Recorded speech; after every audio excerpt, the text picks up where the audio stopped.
Hey guys, Chris from the Ultimate Recycler.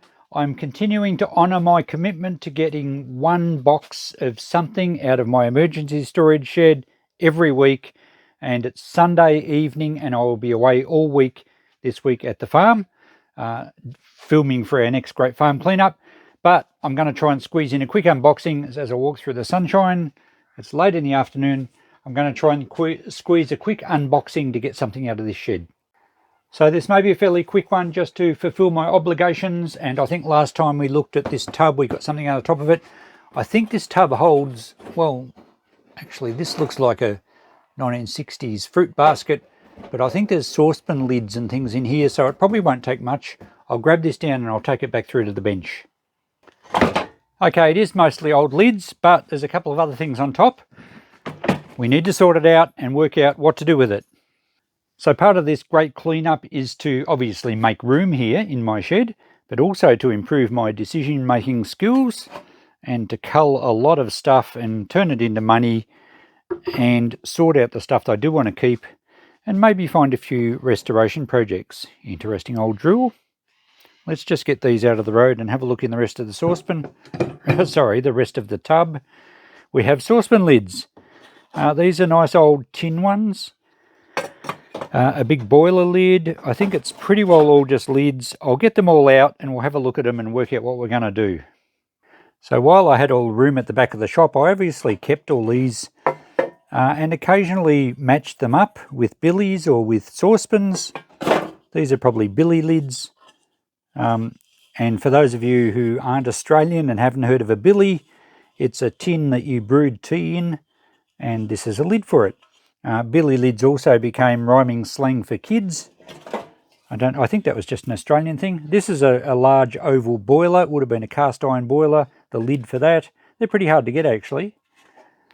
And we have, that's probably a billy lid again. Another boiler lid. This one actually says Willow. Willow boiler. So yeah, not in bad condition really. And the rusty look doesn't matter because these old boilers were always rusty anyway. They were originally would have been black, but yeah, they kind of make nice ornaments and they clean up really well. You don't need to get all the rust off them.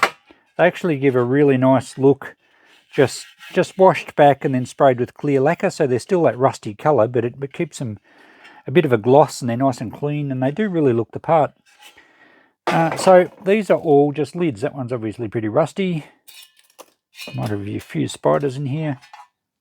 But what am I going to do with them? I don't want to keep saving lids on the off chance that I find something that it suits.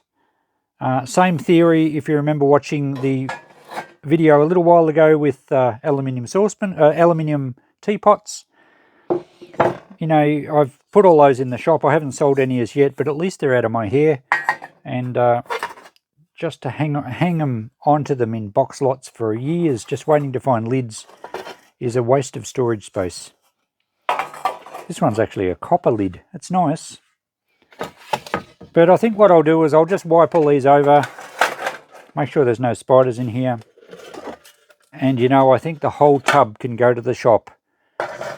And I can just have assorted old lids, $5 each. Local people may choose to bring their pots down and see if there's a lid that matches it.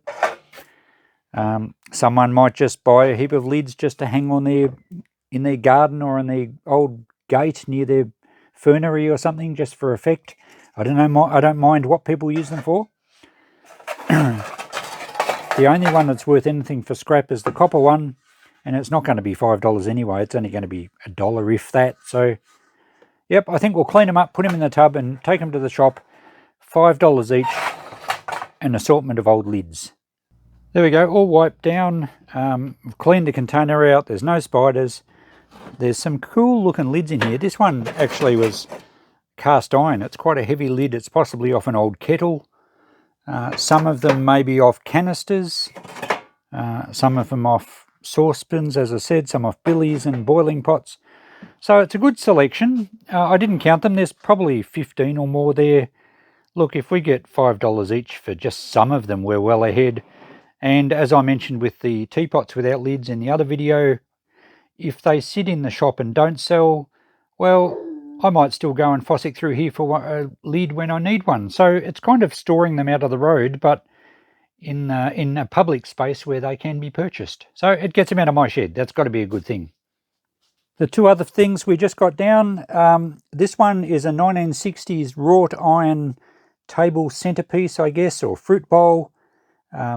Quite popular items. There are, people do collect this era stuff.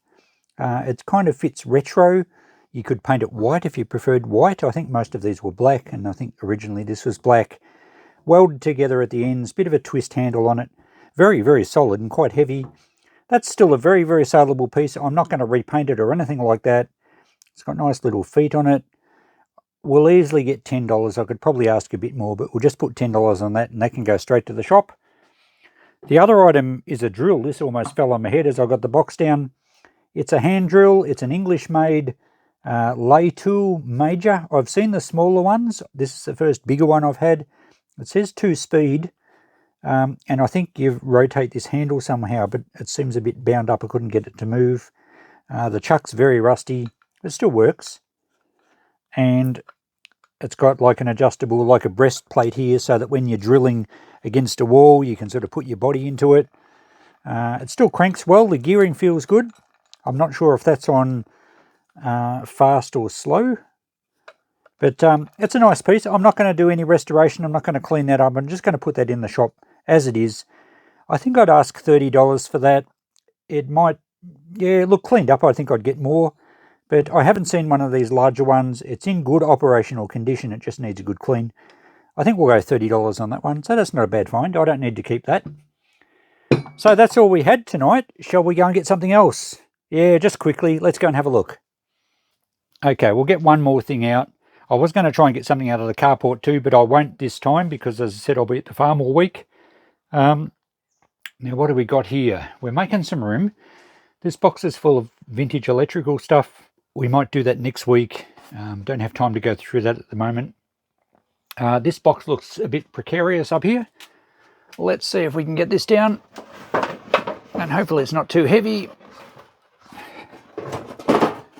Okay, a bit of a mixture in here. Let's go and have a look in this box, and hopefully it isn't full of complicated stuff that takes ages to explain. I have no idea where this box came from. Doesn't ring any bells at all. It's a tea tin. Okay, I remember where that came from now. That was our great radio shed cleanup. I told you I've still got lots of this stuff to go through. There is a separate playlist on this stuff. I don't think I'll include this one in that playlist though. Let's have a quick look. There's a cardboard box here with something in it. An old telecom cardboard box. And it looks like maybe vintage radios from the 60s. That's the lid of the tin. We have a piece of timber. Oh, it's okay. It's like a breadboard. Actually, it says something on it. Armstrong. And it looks something like something has been attached to that. But it's a nice beveled edge piece of vintage timber. I'll probably use that for something. I think it's too good to just burn. So we'll put that aside for now. I know I'm supposed to be making decisions on things, but I reckon that could be quite useful. Okay, what else is in here? We have a large, big display electronic calculator, and looks like the screen's got a crack in it. There is solar panel 1. Batteries won't be any good, I'm sure. And it's not responding from the fluoro lights in here, so that might be dead. That might just go straight in the e-waste bucket, I think. Down the bottom here we have, looks like a 2-station. It's an intercom, push to talk. Oh, it's still got a battery in it. Still turned on. Oh, it wasn't turned on, but it was interesting. There's a bit of life in it. I wonder where the other one is. It's not in the box. Wouldn't it be funny if we talked and someone talked back from the other side? Okay, I don't think that's going to be of much value, particularly with one. How do you have an intercom with just one of them? we'll check out that in a minute. In the bottom of the box we have a couple of magnifying glasses. Well, they're always handy, especially with my eyes. I'm going to hang those around in the shed. I could use another magnifying glass in my little repair room, and I'm going to hang one out here. We have a carpenter's rule, a folding carpenter's rule. These sell very well. This one looks in reasonable condition. Looks quite good actually. They're usually Raybone, an English make. I can't see a brand on this one. And yeah, that's going to be at least $10. So that will sell fine. Got a plastic bag in here with, oh, might be some photos. It says RAAF. And the guy who owned the shed that I cleaned out was in the RAF. Okay, we've got some early photos, 1945 Adelaide. Yeah, these are all 1940s. And some notes. I've got a box of stuff to give back to the family from this deal. Looks like an army bunk bed. Lake Boga while serving in the RAF. Okay, there's some good history here. World War II, maybe that was him. I don't think I've seen a picture of him. Bridge over the Murray River. War memorials. Okay. I'm going to put that in a box to go back to the family because it's of no real commercial value to me and it should stay with the family. The only other thing in this box is just a spanner that you get with something, and a little ruler in inches. That's Raybone and Sons, Birmingham. I can read on the end there. So that's a nice little piece. We'll probably clean it up. I think that will still sell. We'd probably get $5 for that. And that's all that's in our box. So the T10, Griffiths T10 is probably going to be worth about $20 or $30. It's a bit rusty through there. I'm just going to give it a wash up and I'll put that in the shop with the lid. I think we'll get $30 for the tin. I'm keeping these. They can go in our scrap steel. Maybe not the scrap, just I've got a box of assorted steel bits that are handy when I'm making things. I am going to put that bit of timber with some vintage bits of timber I've got for use for restorations and things. So it's a nice vintage piece of pine, so it's not going to be burnt. The little intercom and the calculator can go in the e-waste bucket to go to the recycle centre. So that's dealt with everything here except for what's in this box. I'll put the camera down, we'll have a look. Okay, we have a 1960s, perhaps 70s transistor radio. It doesn't seem to have a brand on it. And the dial's quite worn, that is, someone's written the numbers on it. They've worn off. I don't know if it's supposed to have a glass over it or not. So it's only an AM radio, it's not FM. Let's get out of the case. Oh, it's AWA. Unusual shape. It looks like it's melted, but no, I think it's the shape. Volume, tuning. Interesting, you can tune from either side. It's one wheel. So the numbers are all worn off the dial. The word radio is nearly worn off. The only reason we can read AWA is it's moulded into the casing. But otherwise, it's actually in pretty good nick. So I do have a bit of a collection of transistor radios that I'd like to try and get going one day. Do I just put that with my projects for now? Maybe. What else is in this box? Let's have a quick look. Two more radios. This one's a much better looking one. It's an Astor Transistor 8. The case looks pretty good actually. The tuning dial there. This one's in actually pretty good condition.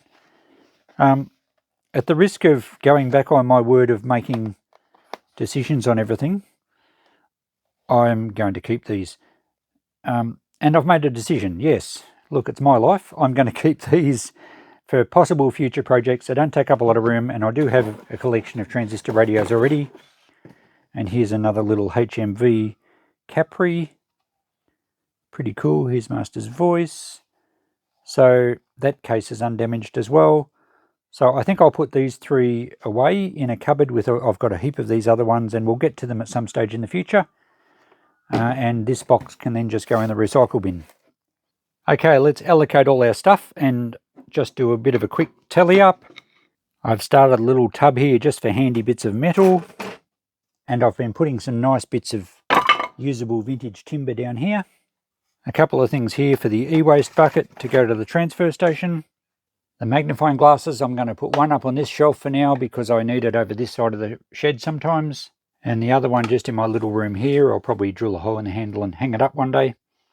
These transistor radios can chill with some friends for a while. Oh look, I've got another Capri. I thought it looked familiar. Incidentally, there's a few others up there, and I think there's some in a cupboard somewhere. And this stuff's all going to the shop. We had, I did count up the lids. There was about 19 lids. So maybe if we sell 10 at $5, there's $50. 30 on the drill, 10 on the fruit basket, 30 on the tea tin. We had 10 or 15 on the folding rule, and maybe 5 on the little ruler. So I didn't add that up. You guys can add it up, but there we go. We've got some good value going to the shop and more space in the shed. And the other thing was these photos to go back to the family. So there we go. We've unboxed some more stuff. We've made some more room. I've fulfilled my obligations of another quick video for this week, although I've filmed it quickly. It'll probably be a long video. And I don't think anything went in the bin. Maybe one plastic bag, and I think one plastic bag is all that went in the bin. So, success. All right, I'm off to the farm very shortly. I shall see you guys soon. You'll probably watch this while I'm at the farm. There'll be another cleanup video coming there too, so lots happening. Plus, I've got some restoration videos that I've finished, or repair videos that I've finished, and they'll be posted fairly soon too. Thanks for watching. Catch you next time. Bye for now.